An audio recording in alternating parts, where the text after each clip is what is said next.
सचिन और महेश को ड्राइव करते हुए अब लगातार 14 घंटे हो चुके थे और दिन का 1 बज रहा था।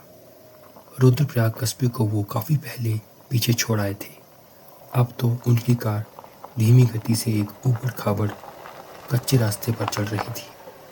दिल्ली से यहाँ तक के पूरे रास्ते में वे 1-2 बार खाना खाने और चाय पीने के लिए रुके और बारी-बारी से ड्राइव करते रहे, जिससे उन्हें आराम करने का भी मौका मिलता रहा। इस कच्चे रास्ते पर वे जैसे जैसे आगे बढ़ते जा रहे थे, गाड़ी चलाना और भी मुश्किल होता जा रहा था। फिर एक मोड़ आगे तो लैंडस्लाइड की वजह से सड़क पूरी तरह से बंद हो चुकी थी। सचिन और महेश ने वहीं सड़क किनारे गाड़ी पार्क कर दी, अपने बैग्स निकाले और उन्हें अपनी पीठ पर लाद कर पैदल ही आगे बढ़ने लगे। अभी कुछ ही दूर चले थे कि वे एक नाले किनारे बसे एक पुराने गांव में पहुंच गए, जहां पर आकर सड़क भी ख़त्म हो जाती थी। ये गांव कहने को तो काफ़ी बड़ा था, करीब 50-60 मकान रहे होंगे, लेकिन अधिकतर मकानों की जर्जर हालत देखकर लग रहा था कि इनमें से सिर्फ 15-20 घरों में ही कोई रहता होगा। गांव में बनी 4-5 दुकानों में से सिर्फ एक ही दुकान खुली थी। दुकान के पास पहुंचकर सचिन ने भीतर झांका तो उसे वहां कोई नहीं दिखाई दिया। उसने आवाज़ लगाई, कोई है दुकान पर? थोड़ी देर बाद काउंटर के पीछे से एक बुजुर्ग व्यक्ति उबासी लेता हुआ उठा और बोला, जी बोलिए। ये रुद्रपुर जाने का रास्ता किस तरफ से है? सचिन ने पूछा। रुद्रपुर का नाम सुनकर उस दुकानदार ने ऐसे आश्चर्य से उनकी ओर देखा मानो शमशान का पता पूछ लिया हो। वो बोला, रुद्रपुर जाकर क्या करोगे आप लोग? वहां तो। इससे पहले कि वो अपनी बात पूरी करता, सचिन टोकते हुए बोला, कितना दूर है इधर से? दुकानदार ने बताया, थोड़ा आगे जाकर एक पगडंडी ऊपर की ओर जाती है, 2-3 घंटे में पहुंच जाएंगे। सचिन और महेश ने उसी दुकान से कुछ खाने पीने का सामान लिया और फिर रुद्रपुर की ओर निकल पड़े। जब तक वो दुकान में थे, वो दुकानदार उन्हें लगातार अजीब नज़रों से घूरता रहा। इस गांव से आगे का रास्ता एकदम बीहड़ था और जगह जगह टूटा फूटा भी। जिस तरह से वो दुकानदार उन्हें घूर रहा था, सचिन को शक हुआ कि कहीं वो उनके पीछे कोई चोर उचक्के न भेज दे। इस बात से इनकार नहीं किया जा सकता था, क्योंकि ये इलाका सुनसान था और आसपास के गांव में बेरोजगारों की कमी नहीं थी। महेश, जो कि अब तक अनजान था, सचिन ने ये बात उसे बताई तो वो भी डर गया। दोनों ने आत्मरक्षा के लिए वहीं जंगल से मजबूत लकड़ियां तोड़कर डंडे बना लिए और ईश्वर को याद करके आगे बढ़ने लगे। रास्ते की हालत बहुत खस्ता थी। जिस डगर पर किसी ज़माने में हर रोज़ दर्जनों लोग गुजरते होंगे, ऐसा लग रहा था जैसे महीनों से किसी ने पाँव नहीं रखा होगा।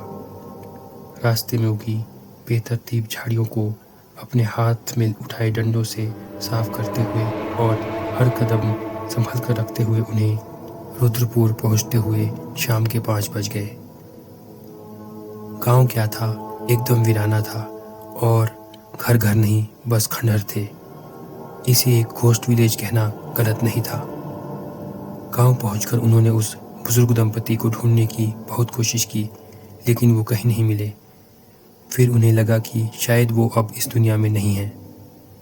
महेश जब इस गांव को छोड़कर गया था तो उसकी उम्र मात्र 8 साल थी और उसके जहन में अब भी कुछ धुंधली यादें बाकी थी। उसने बताया कि जिन्हें हम ढूंढ रहे हैं उनका नाम रघुवर और जानकी है और वे गांव के रिश्ते में हमारे दादा दादी लगते थे। सचिन बहुत उदास था कि वो उनसे नहीं मिल पाया। उसे दुख ये भी था कि बेताल से पीछा कैसे छुड़ाया जाए, इसके बारे में उनसे काफ़ी महत्वपूर्ण जानकारी मिल सकती थी। महेश को ये भी याद था कि गांव से कुछ दूरी पर एक टीले पर ग्राम देवता का मंदिर था, लेकिन बहुत ढूंढने पर भी उन्हें वो मंदिर नहीं मिला। थक हार कर वो गांव के बीचों बीच बनी एक सूखी बावड़ी के पास पहुंचे। सचिन के माता पिता ने उसे बताया था कि इसी बावड़ी के साथ लगता उनका पुश्तैनी मकान है। सचिन दिल्ली से निकलने से पहले अपने घर से चुपके से इस मकान में लगे ताले की चाबी साथ ले आया था। गांव के बाकी मकानों की तरह ही इस घर की भी हालत खस्ता थी। आंगन में लंबी लंबी घास और झाड़ियां उगाई थी। सालों से रंगाई पुताई ना होने की वजह से जगह जगह दीवारें टूटने लगी थी। सचिन ने ताले में चाबी लगाई तो पाया कि उसमें इतनी जंग लग चुकी थी कि चाबी काम नहीं कर रही थी। वो कुछ देर तो कोशिश करता रहा, फिर निराश होकर ज़मीन पर बैठ गया। वो अभी सोच ही रहा था कि अब क्या किया जाए कि महेश उसके पास आकर बोला, भाई अब हमें वापस निकलना चाहिए, शाम होने में ज़्यादा देर नहीं है। महेश का कहना सही था, क्योंकि इस वीरान गांव में ठहरने का कोई प्रबंध नहीं था और रात को जंगली जानवरों का भय सो अलग। इसके बाद वे दोनों तेज कदमों से वापस नीचे उसी गांव की ओर बढ़ने लगे जिसके पास उन्होंने अपनी गाड़ी पार्क की थी। चलते हुए अब वे काफ़ी दूर निकल आए थे कि तभी सचिन और महेश को महसूस हुआ कि शायद वे रास्ता भटक गए हैं। जिस राह से ऊपर की ओर आए थे उसे छोड़कर उन्होंने एक गलत रास्ता पकड़ लिया था। उन्हें डर सता रहा था कि अगर अंधेरा होने से पहले वे सही रास्ते तक नहीं पहुंचे तो सारी रात इस भयानक जानवरों से भरे जंगल में बितानी पड़ सकती है। फ़ोन में सिग्नल भी नहीं था, इसलिए बाहर से किसी मदद की उम्मीद भी नहीं थी। लगातार चलते रहने की वजह से अब थकान भी उन पर हावी हो रही थी। तमाम कोशिशों के बावजूद वो अंधेरा होने से पहले रास्ता नहीं ढूंढ पाए, तो उन्होंने डिसाइड किया कि रात को इस जंगल में भटकना खतरे से खाली नहीं होगा, इसलिए एक सेफ जगह ढूंढकर सुबह तक उसी में रुकना चाहिए। अंधेरा होते ही जंगल में से जानवरों की डरावनी आवाज़ें आना शुरू हो गई थी और वे दोनों अभी भी एक ऐसी जगह की तलाश कर रहे थे जहां बैठकर वो रात गुजार सके। जब कुछ भी दिखाई देना बंद हो गया तो सचिन और महेश ने तलाश जारी रखने के लिए अपने फ़ोन्स की टॉर्च ऑन कर दी। थोड़ी देर बाद उन्हें एक बरसाती नाले के करीब बड़ी बड़ी चट्टानों के बीच एक ऐसी जगह मिल गई जहां वो सुबह का इंतज़ार कर सकते थे। वो बिना देर किए अपने फ़ोन की टॉर्च ऑफ करके चट्टानों के बीच घुस गए। उन्होंने ये तक चेक नहीं किया कि कहीं यहाँ पर कोई जानवर या कोई जहरीला सांप पहले से ही तो नहीं छिपा बैठा है। उनके पास ये सब चेक करने का वक्त भी नहीं था, क्योंकि बिल्कुल पास से ही एक बाघ के दहाड़ने की आवाज़ आ रही थी और उस भूखे बाघ को भी उनकी गंध मिल चुकी थी। वो धीरे धीरे उनकी ओर बढ़ रहा था और उन्हें इस बात का एहसास था। सचिन ने अपनी सांसों को थामते हुए महेश से कहा, इस बाघ से बचना मुश्किल है, बस एक ही तरीका है, अगर हम इसको डराकर भगा सकें। लेकिन हम इसे डराएंगे कैसे? महेश ने पूछा। वो जैसे ही हम पर झपटेगा हम अपने फ़ोन की टॉर्च ऑन करके उसकी ओर कर देंगे। हो सकता है वो तेज़ रोशनी से डर जाए और हम बच जाएं। उनकी सांसें तेज़ चल रही थी और दिल ज़ोर ज़ोर से धड़क रहे थे। बाघ के पास आने की आहट उन्हें साफ सुनाई दे रही थी। चट्टानों के पास आकर वो बाघ जैसे ही उन पर झपटा, कुछ ऐसा हुआ जिसके बारे में कोई सोच भी नहीं सकता। बाघ को डराने के लिए जैसे ही सचिन और महेश ने टॉर्च ऑन की तो उनकी नज़र चट्टानों के बीच अपने साथ पड़े एक नरकंकाल पर पड़ी, जिसे देखकर वो इतना घबरा गए कि ज़ोर ज़ोर से चिल्लाने लगे। उनका चिल्लाना सुनकर बाघ भी घबरा गया और वहाँ से कुछ दूर चला गया। अब स्थिति ये थी कि सचिन और महेश एक नरकंकाल के साथ उन चट्टानों के बीच फंसे हुए थे। बाहर बाघ घात लगाकर उनका इंतजार कर रहा था। फिर सचिन और महेश ने ठंडे दिमाग से सोचा। उन्हें याद आया कि 2013 में उत्तराखंड में हुई भारी बारिश की वजह से आई बाढ़ से हज़ारों लोगों की मौत हो गई थी और सैकड़ों लोग लापता हो गए थे, जिनके अवशेष आज तक भी मिलते रहते हैं। हो सकता है ये नरकंकाल भी किसी ऐसे ही आदमी का हो जो उस समय पानी के तेज बहाव से बह गया हो। यही सोचकर कि ये नरकंकाल उन्हें बाघ की तरह खा थोड़ी जाएगा, वे दोनों पूरी रात वहीं सुबह का इंतज़ार करते रहे। सुबह होने के साथ जब धीरे धीरे उजाला होने लगा तो सचिन और महेश ने नोटिस किया कि उस नरकंकाल की गर्दन की हड्डी में एक सोने की चेन बंधी हुई थी। उन दोनों को ये सोचकर बहुत दुख भी हुआ कि न जाने ये किस आदमी के अवशेष हैं और कितनी दर्दनाक मौत का सामना करना पड़ा होगा इसे। फिर उन्हें अपनी चिंता सताने लगी कि कहीं उनका हश्र भी ऐसा ना हो, इसलिए जल्दी से जल्दी वहाँ से निकलने में ही भलाई समझी। बाघ भी वहाँ से जा चुका था। दोनों जब पूरी तरह आश्वस्त हो गए कि कोई खतरा नहीं है तो वहाँ से निकल गए। इससे पहले महेश ने सचिन से नज़र बचाकर उस नरकंकाल से वो सोने की चेन निकालकर अपनी जेब में रख ली थी। घने जंगल और गहरी झाड़ियों के बीच से रास्ता बनाते और जंगली जानवरों से बचते बचाते 4-5 घंटे की कड़ी मशक्क़त के बाद वो अपनी गाड़ी के पास पहुंच गए। वे दोनों इतना थक चुके थे कि गाड़ी में बैठते ही उन्हें गहरी नींद आ गई। वे बहुत देर तक गाड़ी में बेसुध पड़े सोते रहे। शाम के 5 बज चुके थे जब सचिन का फ़ोन बजा और उसकी नींद टूट गई। सचिन की माँ ने ये बताने के लिए फ़ोन किया था कि उसके पिता की तबीयत अचानक से बहुत ख़राब हो गई थी और वे अजीब तरीके से बर्ताव कर रहे थे, मानो किसी बुरी आत्मा का साया हो। सचिन जानता था कि ये सब उस बेताल की करतूत है। सचिन को बेताल की दी हुई वो धमकी भी याद आ गई जिसमें उसने कहा था कि मुझसे मत उलझो, जीत नहीं पाओगे। सचिन को ऐसा लगा वो बेताल से हार चुका है। वो बहुत उदास था और उसे समझ ही नहीं आ रहा था कि अब वो क्या करे। सचिन और महेश दोनों दिल्ली के लिए वापस निकल पड़े, लेकिन मन ही मन वो जानते थे कि दिल्ली पहुंचकर भी वो क्या कर लेंगे। उस बेताल का सामना करना तब तक संभव नहीं था जब तक उन्हें अपने ग्राम देवता की मदद न मिल जाए। लेकिन गांव में तो कोई मंदिर मौजूद ही नहीं था। यहाँ तक कि उन्हें उस वृद्ध दंपति रघुवर और जानकी का भी अता पता नहीं मिला जिससे उन्हें कोई मदद मिल सके। जब वे रुद्रप्रयाग पहुंचे तो अंधेरा हो चुका था। पिछले 2 दिन से उन्होंने कुछ खाया नहीं था, इसलिए वो डिनर करने वहाँ रुक गए। सचिन इतना हताश था कि भूख होते हुए भी खाने में उसका मन नहीं लग रहा था। खाना खाते हुए उसके मन में विचार आया कि क्यों ना दिल्ली लौटने से पहले हरिद्वार रुककर हर की पौड़ी में गंगा स्नान किए जाए। ऐसा करने से शायद उसके मन को शांति प्राप्त हो और माँ गंगा की कृपा से उस बेताल से लड़ने की शक्ति प्राप्त हो।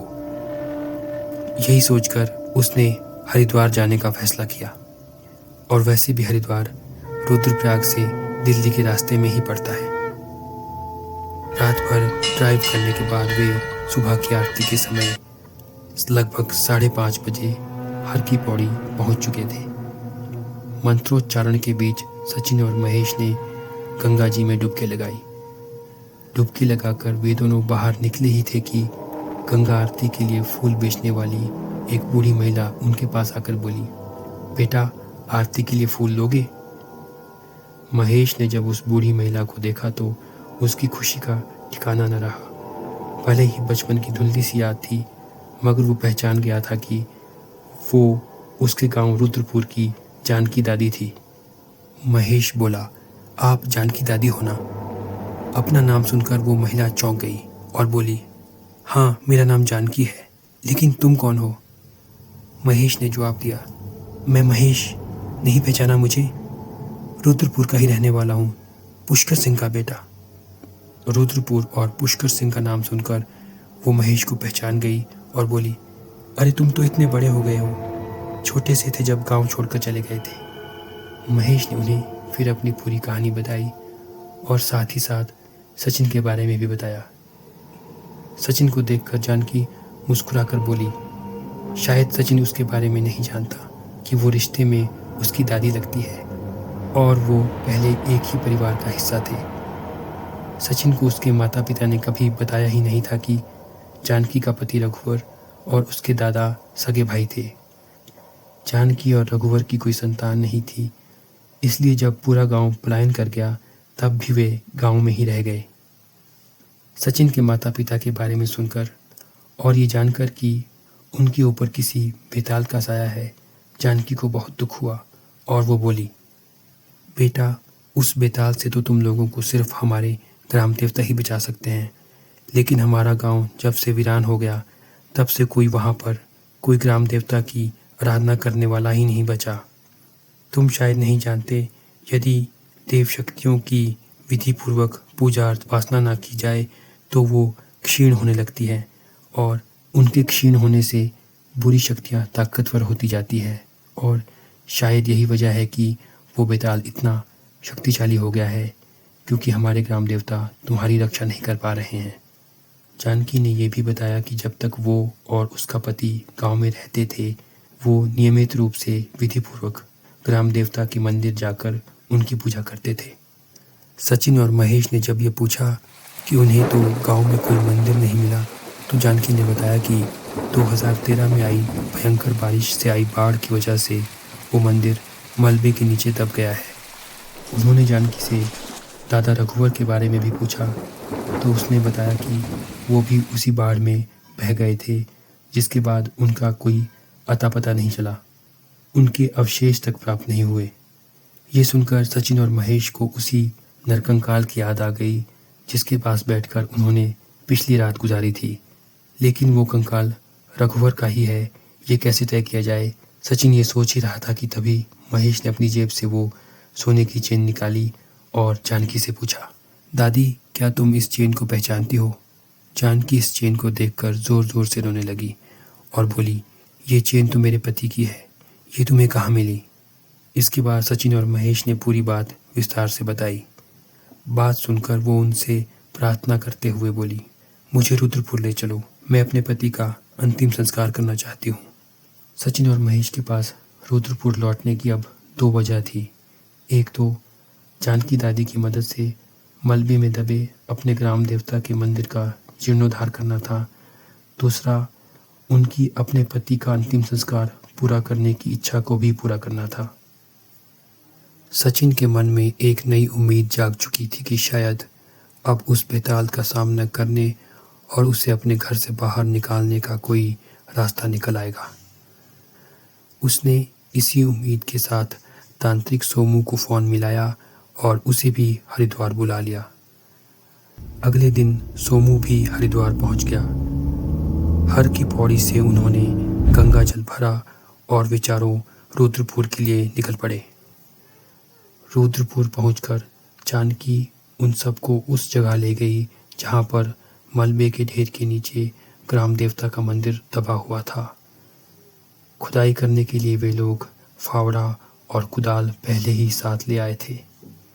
कई घंटों की कड़ी मशक्कत के बाद आखिरकार उन्हें मिट्टी पत्थर के मलबे के नीचे दबा मंदिर मिल ही गया। इसके बाद उन्होंने इस मंदिर की सफाई की और वैदिक रीति से इसके चारों ओर गंगा जल छिड़क कर शुद्धिकरण किया। मंदिर का शुद्धिकरण करने के बाद उन चारों ने ग्राम देवता का पूजन अर्चन किया और अपनी गलतियों के लिए क्षमा मांगी और साथ ही साथ उस बेताल से लड़ने के लिए शक्ति भी मांगी। लेकिन वे इस बात से अनजान थे कि इस सब के दौरान दिल्ली में सचिन के माता पिता की तबीयत लगातार बिगड़ती जा रही थी। बेताल ने अपनी पूरी शक्ति लगा दी थी कि उनके शरीर से प्राणों को खींच ले। पूजा समाप्त हुई तो सोमू सचिन को अभिमंत्रित गंगा जल देते हुए बोला, जाओ इस गंगा जल को अपने पुश्तैनी मकान के हर कमरे में छिड़क के आओ। सचिन के वहां से चले जाने के बाद सोमू महेश से बोला, चलो मुझे अब उस जगह ले चलो जहां तुम्हें वो मानव अवशेष मिले थे, हमें उनका अंतिम संस्कार करना है। इसके बाद सोमू, महेश और जानकी उस ओर बढ़ने लगे। महेश अपनी पीठ पर लकड़ी का एक गट्ठा लिए हुए था। अपने पुश्तैनी मकान पहुंचकर सचिन ने फिर से उस ताले को खोलने की कोशिश की, लेकिन इस बार भी वो खुलने का नाम ही नहीं ले रहा था। बहुत देर तक कोशिश करने के बाद भी जब ताला नहीं खुला तो फ्रस्ट्रेट होकर सचिन ने ताला तोड़ने का फैसला लिया। वो बड़ा सा पत्थर लेकर ताले पर जोर जोर से वार करने लगा। नतीजा ये हुआ कि कुछ देर बाद ताला टूट गया। सचिन पहली बार अपने पुश्तैनी मकान में प्रवेश करने वाला था। उसने दरवाजे को धक्का दिया तो वो तीखी तरकश आवाज के साथ खुल गया। उधर सोमू, महेश और जानकी भी उस सूखे नाले के पास पहुंच गए जहां वो अवशेष पड़े हुए थे और उन्होंने वहीं पास में अंतिम संस्कार के लिए एक चिता सजाना भी शुरू कर दिया।